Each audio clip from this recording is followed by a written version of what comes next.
Sophie Awards celebrate the best of the best in specialty foods, and this year we saw a record 2,737 entries across 32 categories. I have with me here today two of those judges out of the 20 that participated and tasted those many, many products. Francine Segan, author and food historian, and David Porat, founder and owner of Chelsea Market Baskets. Thank you both for being here. A delight. I had the pleasure of shadowing the 20 judges over this 2-week process of selecting the 125 finalists. And they all come from different parts of the industry and all had a very unique approach to how they selected and commented on those products. Why don't you each tell me about how you approached going through all of these products and sampling and contemplating? You want to start? I can start. You know, one of the things I find interesting is that different from being here to actually see the product, you know, without the hyperbole of all the marketing that surrounds it.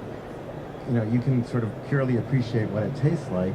And I think that's obviously the first place to start, is to taste a product and see that the product is a good tasting product. And that does separate the men from the boys a bit, women from the girls maybe. I want to echo what David is saying, because that was the single most important special thing about being a judge. To enter a room and see only chocolates, only cheese, and to be able to appreciate them and taste them and evaluate them in those categories was huge, really wonderful. The show is fabulous, but it can be a little distracting, and that intensity was great. Some of these categories had, you know, anywhere upwards of 100 products, 100 chocolates, or, you know, 60 cheeses.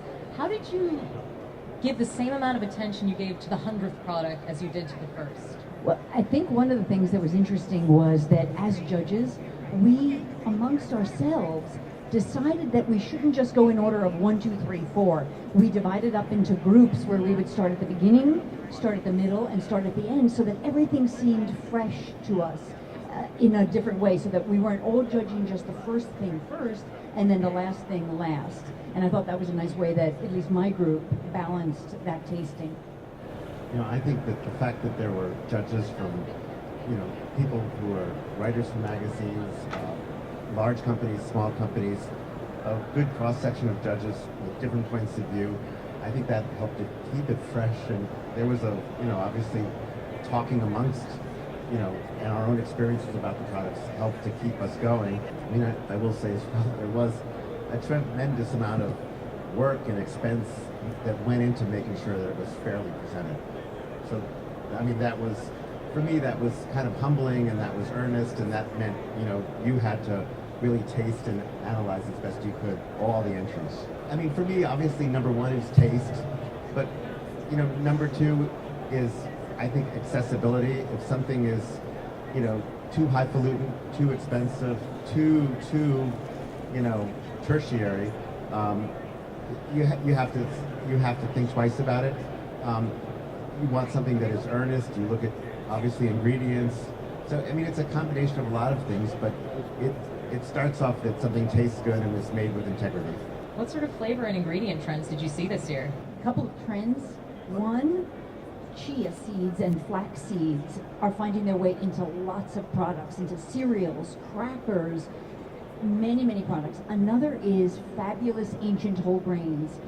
There was kamut flour. In fact, there's a kamut pasta that's one of the Sophie finalists. So I loved seeing the whole grain trend in so many different kinds of products. Some Middle Eastern spice, cumin and various Middle Eastern spices flavoring chocolate as well as flavoring savories.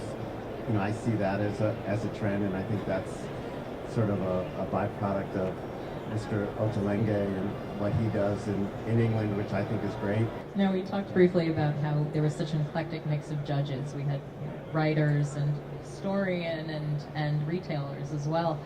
You talked about how there was a really good synchronicity among you. Were there any challenges? Without naming names, there were some judges that came from very large stores, maybe the largest in the world, and there were some judges that came from independent stores.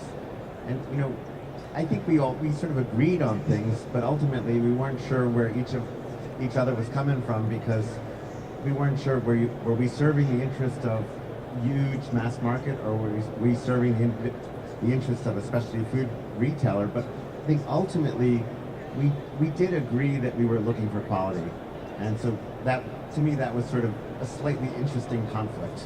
I will say, curiously, you know, I've done jury duty a few times, and one time I did Similar? it, and I was on a case for about 6 weeks. And, you know, as a jury, it was probably 15, it was actually, come to think, it was 25 years ago.